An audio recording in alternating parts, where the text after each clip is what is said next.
নমস্কার, কেমন আছো তোমরা সবাই? আশা করি তোমরা সবাই খুব ভালো আছো আর আমরাও খুব ভালো আছি। বাবার বাড়ির পুজো তো মিটলো, যেটা কার্তিক পুজো হলো 13 বছর পর যে কার্তিক উদযাপন করলো আমার বাবার বাড়িতে, তো সেটার ভিডিও তো তোমরা এতদিন ধরে দেখলে। বাবার বাড়ির পুজো শেষ হওয়ার পর এবারে শুরু হলো আমার শ্বশুর বাড়ির পুজো। এটা হবে আরও ধুমধাম করে, কারণ এই যে কালী বিসর্জন হবে সেটা হয় 12 বছর অন্তর অন্তর। তো আমার বিয়ের পর এটা প্রথম, মানে আমার জীবনেও এটা প্রথম। বিয়ের পর যখন এই গ্রামে আমি প্রথম আসি, আমার শ্বশুরবাড়ি দেখার আগে আমি প্রথম দেখেছিলাম এই মা কালীকেই। যখন আমি মা কালীর দিকে বা মা কালীর বিগ্রহকে দেখি, আমি একদম পুরো অবাক হয়ে গেছিলাম, কারণ এর আগে এত বড় কালী মায়ের মূর্তি আমি কোনো দিন দেখিনি। এই মা অনেক পুরনো এবং অনেক জাগ্রত। মায়ের মূর্তির হাইট তোমরা বলতে পারো 12 ফুট, এতটাই বড়। তো মাকে যখন আমি প্রথম দর্শন করি, আমার চোখ যখন যায় তখন দেখি আমি মায়ের বুকের কাছটা, মানে ওই বুক আর পেটের কাছটার দিকে প্রথম আমার চোখটা গিয়েছিল। তারপরে দেখলাম ওখানে তো মুখ নেই, তারপরে আমি ঘাড় উঁচু করে, মাথা উঁচু করে ওপরের দিকে তাকিয়ে দেখি মায়ের এত বড় কালী মূর্তি। দেখেই আমি অবাক হয়ে গেছিলাম। আমার জানা মতে বা আমি যতটুকু জানি যে এখানেতে মানে পূর্ব বর্ধমানের মধ্যে এটাই সবথেকে বড় কালী মূর্তি। তো সেটাই আর কি, সেই বিসর্জন শুরু হবে। তো 4 দিন ধরে অনুষ্ঠান হবে, অনেক কিছু ধুমধুমার কাণ্ড হবে। সেই সমস্ত কিছু আমি আমার ভিডিওতে তোমাদের সামনে যতটা পেরেছি ততটা তুলে ধরার চেষ্টা করব, কারণ এই দিনটা আর ফিরবে না। এরপর এই দিনটা বা এই সময়টা আসবে একদম 12 বছর পর। তখন কি হবে না হবে কেউ কিছুই জানে না। তো সেই জন্য প্রত্যেকটা মুহূর্ত আমি তুলে ধরার চেষ্টা করেছি যতটা আমি পেরেছি। তো চলো, ভিডিওটা অলরেডি আমি স্টার্ট করে দিয়েছি। তোমরা ভিডিওর প্রথমেতেই দেখলে যে আমাদের বাড়িতে হালুই কর এসেছে, মানে রাঁধুনি এসেছে। আর এদিকে দেখো বাজার টাজার সব কিছু একদম কমপ্লিট।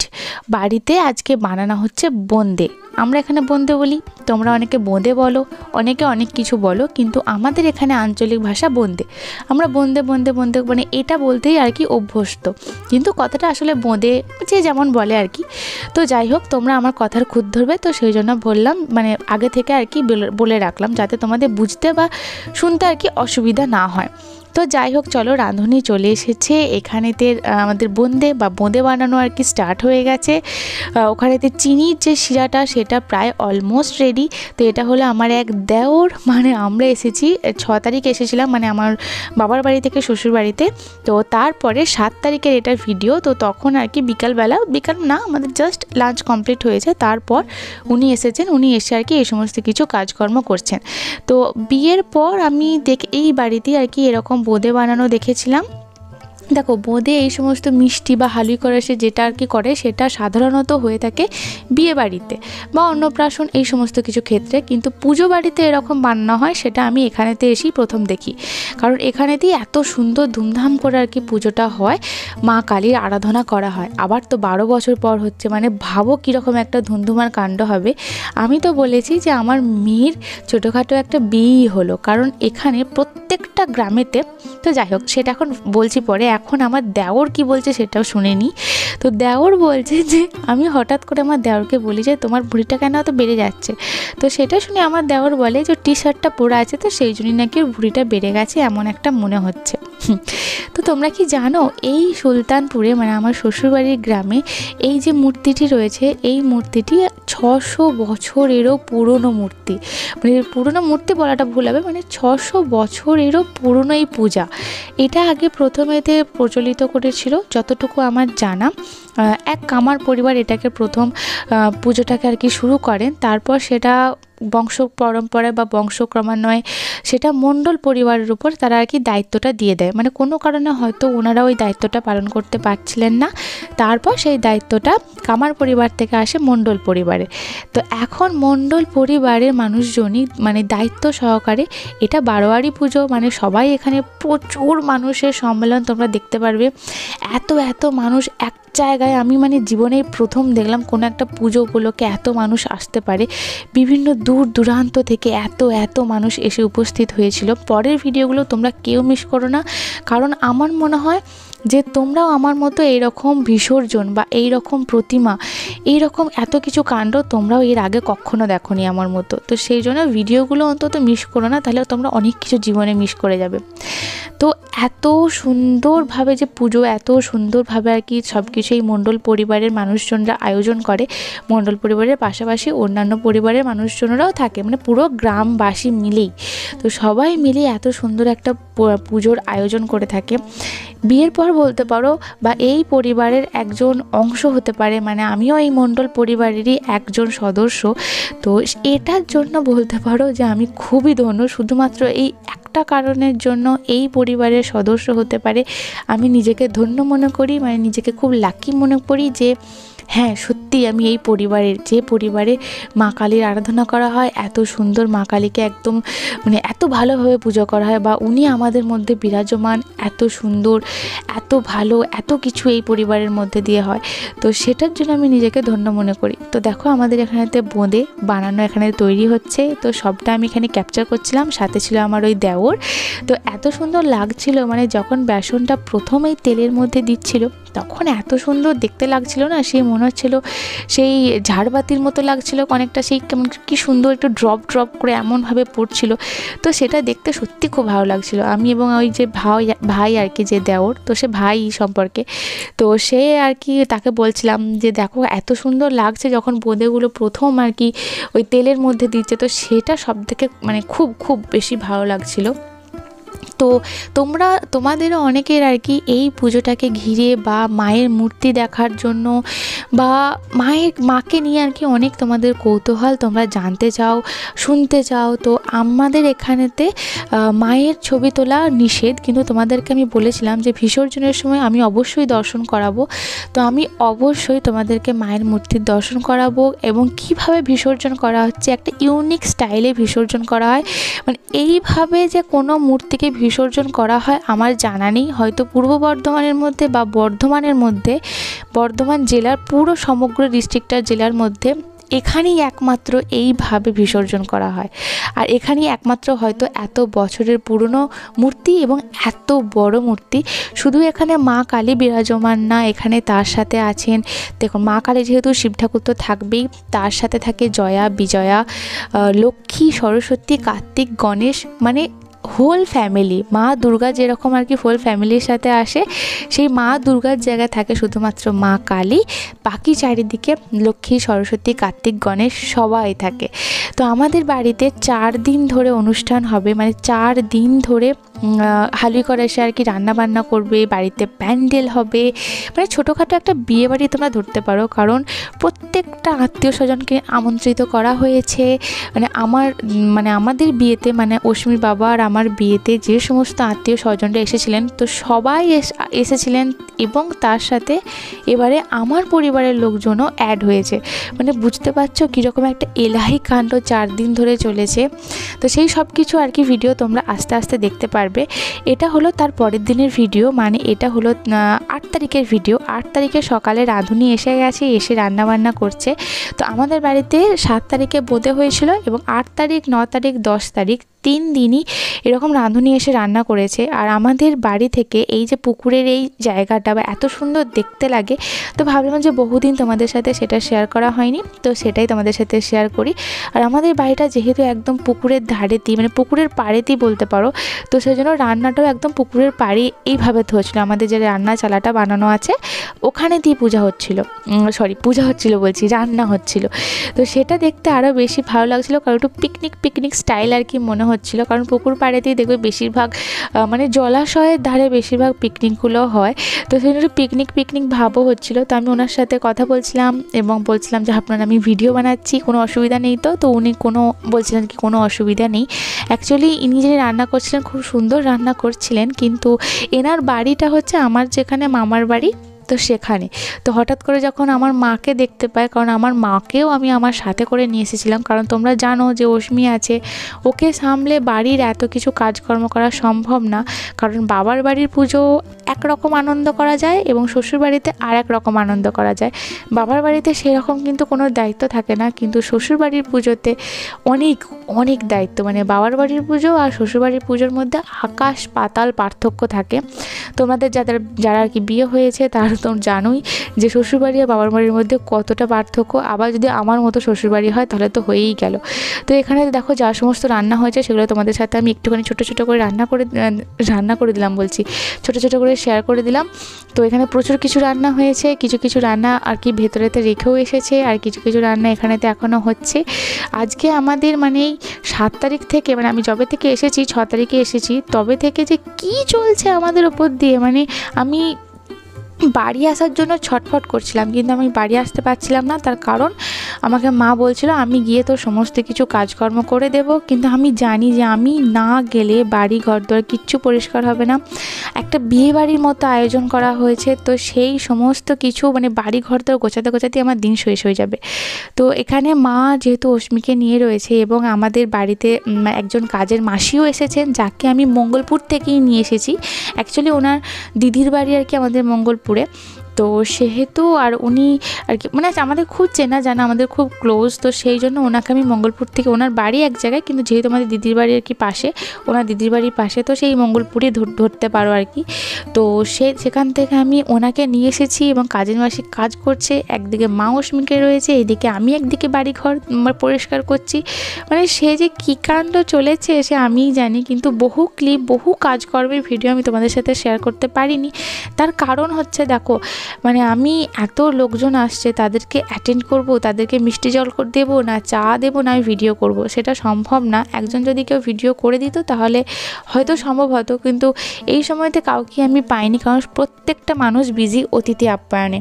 তো যাই হোক, এখন আমি এখানেতে বানিয়ে নিলাম অস্মির জন্য, যে আমি তোমাদেরকে বলি না যে একটা মশলা আমি ড্রাই রোস্ট করে একদম ডাস্ট করে রেখে দিই মিক্সার গ্রাইন্ডারে, সেটাই করে নিলাম আর কি। ধনে আর জিরে সমপরিমাণ দিয়ে সেটাকে আমি কাঠখোলায় ভেজে নিয়েছি। তারপর সেটাকে একটুখানি ঠান্ডা করে নেওয়ার পর, আর মিক্সারের জারটা আমি রোদে শুকাতে দিয়েছিলাম যাতে এতটুকু আর কি জল টল না থাকে। তো তারপর নিয়ে এসে এইভাবে ডাস্ট করে নিলাম।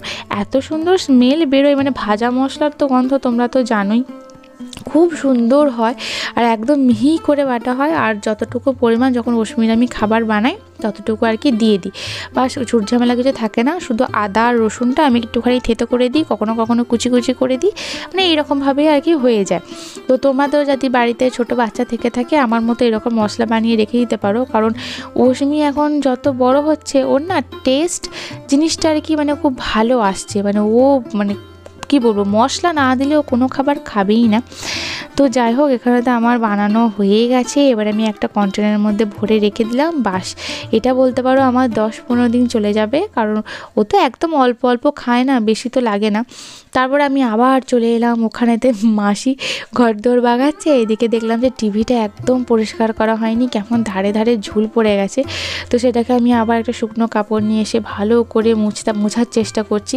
একটু কলিন দিয়ে মুছে দিলে ভালো হতো, কিন্তু সেই কলিন দিয়ে মোছা মানে কী বলবো, আমার তো মনে হচ্ছিলো যে কলকাতা থেকেও কিছু আর কি লোকজন আসবে, অস্মির বাবার যেখানে আর কি ও জব করে, তো সেখান থেকেও হয়তো কিছু লোকজন আসার কথা ছিল, কিন্তু ওনারা আসেননি।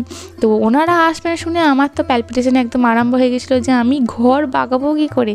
মানে দেখো, আত্মীয় স্বজন মানে আমার শ্বশুরবাড়ির সূত্রে আত্মীয় স্বজন তারাও হয়তো বুঝবে যে হ্যাঁ বাড়িতে ছোটো বাচ্চা রয়েছে, এই রয়েছে ওই রয়েছে, বুঝবে।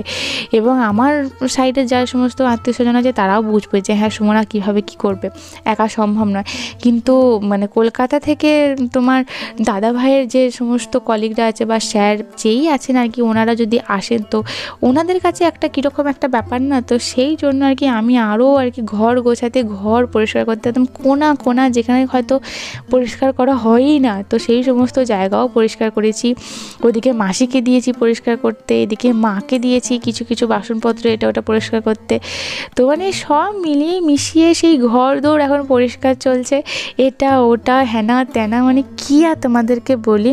এই জানালার কাঁচটা আমি বিয়ের পর আমি আর তোমাদের দাদাভাই মিলে পরিষ্কার করেছিলাম। তো সেই লাস্ট মানে অস্মি হওয়ার পর জানালার কাঁচ বা গ্রিল সেভাবে পরিষ্কার করা হয় না, মানে ডিপ ক্লিন যেটাকে বলে সেটা পরিষ্কার হয় না।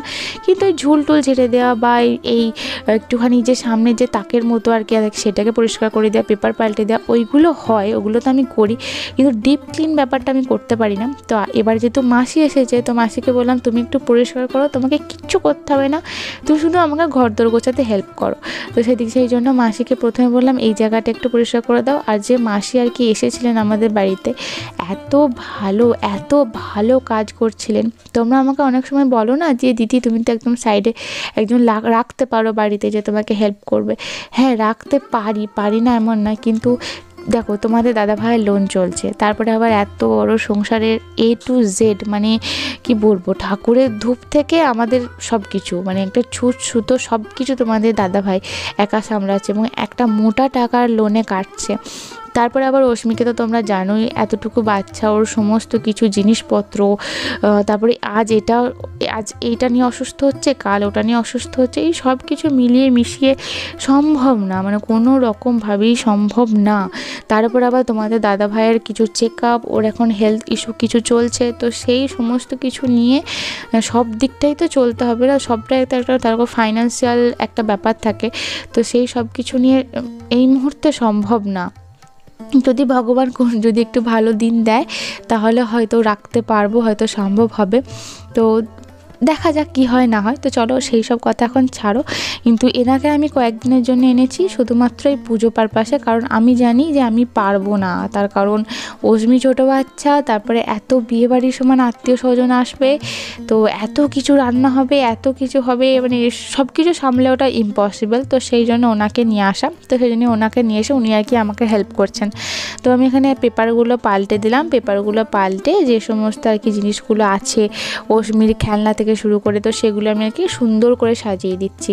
শুধু এই জানালাটা না, এর পাশেও দেখবে আমাদের আর একটা বড় জানালা আছে, তো এখন ওটাও মানে পরিষ্কার হবে, তারপর সেখানেও আমি সমস্ত জিনিস সাজিয়ে গুছিয়ে পেপার দিয়ে আর কি সাজিয়ে, মানে পুরো বাড়ি একদম নিট অ্যান্ড ক্লিন। এবং উনি এত ভালো যে আমাদের যে সদর দরজা, মেন দরজাটা আর কি, সেখানে ধরো সেই অনেক কিছু ওই কী বলবো আঁকিবুকি নকশা টকশা করা আছে, তো সেখানের ওই যে কর্নারগুলোতে একদম কালো হয়ে ধুলো ঢুকে গেছে আর কি। তো সেটা আমরা বাড়িতে নিজেরা অতটা ভালোভাবে পরিষ্কার করি না, কিন্তু উনি একদম সেই মানে কি বলবো কাঠি দিয়ে একটা পিন দিয়ে এটা ওটা দিয়ে এত খুঁটে সেই কর্নারে সেই নকশার ভেতরে যে সমস্ত কিছু মানে ময়লা নোংরা আছে, তো সেইগুলোকেও পরিষ্কার করেছেন। মানে এত ভালো উনি, তো ওনার আমি যত প্রশংসা করব ততই কম বলা হবে, কারণ আমি একজনকে সত্যি পেয়েছিলাম। সে বলে না ঠাকুর মানে কেউ না থাকলেও ভগবান তোমার পাশে আছে, তিনি কাউকে না কাউকে একটা পাঠিয়ে দেবেনই। তো সেই মানে কি বলবো, মানে ওনাকে আমি লাকিলি পেয়ে গেছি, মানে ওনাকে পেয়ে সত্যিই আমি লাকি, মানে এত ভালো। তারপরে আবার পেয়েছি মানে ওনাকে, এটাই বিশাল বড় ব্যাপার আর কি। তো যাই হোক চলো, এখানেতে আমার কাজকর্ম প্রায় কমপ্লিট। আর আমি একটু বেশি স্পিডে কথা বলছি, তার কারণ তোমরা হয়তো বলবে আবার ঝড় বয়ে গেল। হ্যাঁ, ঝড় বয়ে গেল, কারণ খুব আমি এক্সাইটেড, কারণ বিয়ের পর থেকে আমি শুনে আসছি এই 12 বছর পর এই হবে ওই হবে, আর তো 4 বছর, আর তো 5 বছর, আর 3 বছর, আর 2 বছর, আর 1 বছর, এরকম করে আর কি সবাই দিন গুনেছে যে এই দিনটার জন্য এত কিছু হবে, এত কিছু প্ল্যানিং। তো সেই জন্য সবার মুখে শুনে না আমার মধ্যে একটা প্রচণ্ড পরিমাণে এক্সাইটমেন্ট কাজ করছিল যে এই করব ওই করব, এত লোকজন আসবে, একে বলবো ওকে বলবো, আমার এই রিলেটিভস আসবে, এত মজা হবে ওই হবে। তো সেই সমস্ত কিছু সত্যিই আমি যা ভেবেছিলাম যে এতটা এনজয় করব তার থেকে বেশি, অনেক বেশি মজা করেছি, অনেক বেশি এনজয় করেছি। এবং তোমাদের মধ্যে সবাইকার সাথে মানে অনেক মানুষ এসেছিলো যারা আমার ইউটিউব ফ্যামিলির মধ্যে পড়ো, তাদের সাথে দেখা হয়েছে, তাদের সাথে মজা করেছি। মানে কি বলবো, একটা ভীষণ ভালো একটা সময় কাটিয়েছি বলতে পারো। এই 4টে দিন যে কি ভালো কেটেছে, কি ভালো। আর তার সাথে সেরকম কাজ, মানে আমি না লিটারালি চলতে পারছিলাম না। মানে তোমাদেরকে আমি কিভাবে বলবো, আমার পায়ের তলায় যে কারোর ব্যথা হতে পারে সেটা আমি এই 4টে দিনে বুঝে গেছি। মানে আমি চলতে পারছিলাম না, আমার পায়ের তলায় ব্যথা করছিল, আমি পাটা যে মাটিতে ফেলবো সেটাও পারছিলাম না। মানে ভাবো কীরকম কাজ আর কি গেছে। তো ওইগুলো সমস্ত কিছু কমপ্লিট করে চলে এলাম। তারপরে এখানেতে এসে অস্মির কাঁথা টাথা এদিক ওদিক হয়ে পড়েছিল। এই বাস্কেটটাকে আজকে আমি সকাল থেকে ধুয়ে পরিষ্কার করেছি। এর মধ্যে অনেক কিছু হাবিজাবি ছিল, তো সেগুলো আর কি আর লাগে না, সেগুলোকে অন্য জায়গায় সাইড করে তারপরে এই বাস্কেটটার মধ্যে ভাবলাম যে কাঁথা টাথা ওই যেগুলো, এখন তো শীতকাল অত পরিমাণে কাঁথা লাগছে না কারণ ডাইপার পরাতে হচ্ছে, কারণ ঢাকা দিচ্ছে, ফুল প্যান্ট পরছে, সোয়েটার পরছে, তো সেই জন্য শীতকালে একটু ডাইপারটা বেশিই লাগে, তো সেই জন্য এত কাঁথার প্রয়োজন নেই। তো সেই জন্য কাঁথাগুলোকে এই বাস্কেটের মধ্যে ঢুকিয়ে যে আমার যে টি টেবিলটার মধ্যে আমি অস্মি সমস্ত কিছু রাখি, তো সেটার একদম নিচে রেখে দিলাম। তারপর একটা ওডোনিল বার করলাম। এই ওডোনিলটা কিন্তু এইটার জন্যই আনা হয়েছে। তো এই ওডোনিলটা থেকে ওডোনিলটা আগে ইউজ করতাম, কিন্তু তারপরে যখন শুনলাম যে এই সমস্ত স্মেলিং জাতীয় জিনিস আর কি অতটা ভালো নয়, যেমন পারফিউম অতটা ভালো নয় সবসময় ইউজ করা, বা অনেক সময় রুম ফ্রেশনার ইউজ করা ভালো না। অস্মি হবার পর থেকে তো রুম ফ্রেশনার দেওয়াটাই আমি বন্ধ করে দিয়েছি, যেহেতু ও আছে। কিন্তু এখন এই ওডোনিলটা ইউজ করতেই হবে, কারণ বাড়িতে 3টে বাথরুম থাকা সত্ত্বেও এত লোকজন আসবে, তো স্মেলিংয়ের তো প্রবলেম হবেই। নেক্সট ভিডিওটা অপেক্ষা করো, দেখতে থাকো, খুব ভালো লাগবে।